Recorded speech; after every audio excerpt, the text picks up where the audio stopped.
I've been contemplating transitioning out of my role at Akanksha, I thought of an exercise a mentor recently encouraged me to do. He said, think of all the moments at Akanksha that gave you the greatest energy, and then look for the patterns. And as I did, the dots magically started to connect. Last week, I took my friend Anjali on a visit into one of the communities in which our children live. Nearly 11 years ago, this was the very first community I visited when I joined Akanksha. At the time, it was full of teenagers attending our after-school centers, which opened 20 years ago. Last week, they sat before us as alumni. Seema, the child who had to be dragged to center from home every day, is now the principal of an Akanksha school and spoke of her plans to apply to Harvard for her master's degree in education.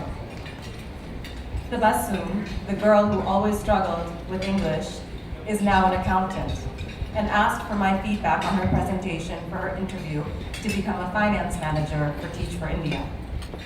Sana, the child who failed her board exams time and time again, is a sales manager while simultaneously finishing her college degree.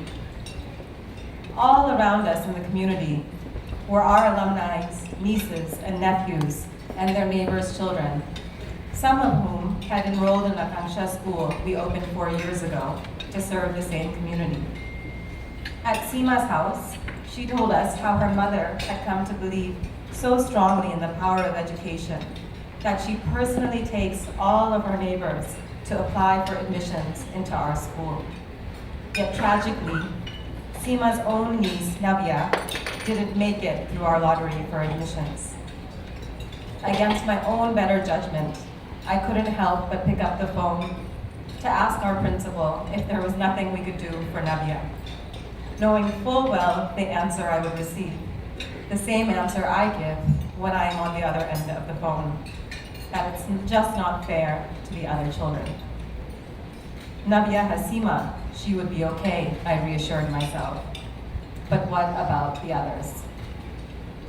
In this same moment of profound awareness of the impact Akanksha has made on this community, I was struck yet again by the injustice of it all, and that despite all of our progress, our work has just begun.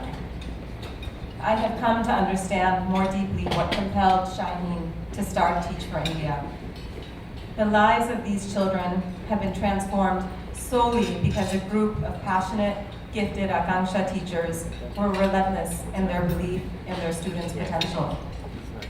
And I thought back again to 2006, when I walked into the Akanksha office for the first time, and Shaheen asked me to join her to start Teach for India.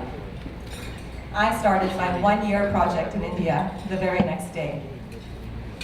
I remember crying tears of joy in 2009 when the very first class of 88 Teach for India fellows stood on stage for the very first time.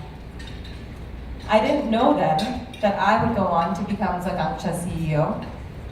I didn't know then that schools were the future for Akanksha. And I didn't know then that amongst those first 88 fellows stood future Akanksha school leaders, as well as Akanksha's next CEO. We have truly come full circle. It is my unique privilege to hand over something I have loved with all of my heart to someone who I know will love it just as much. Someone with the passion and courage to go from a prestigious institution like IIT to dedicate his life to service. Someone with a vision to create an innovative high school that is the first of its kind in our country, whose students go on to win full scholarships to US universities and boarding schools around the world. And finally, someone with the heart to care about the last child, the child who doesn't come to school, the child who is angry, the child who is scared, the child who has lost faith in themselves and in the world. For all of this, and so much more, I am so proud to welcome Saurabh Taneja as Akanksha's next CEO. I have both the confidence and the faith that 10 years from now, he will be telling new stories of our impact that today I can never begin to imagine. and that even then he will say that our work has just begun.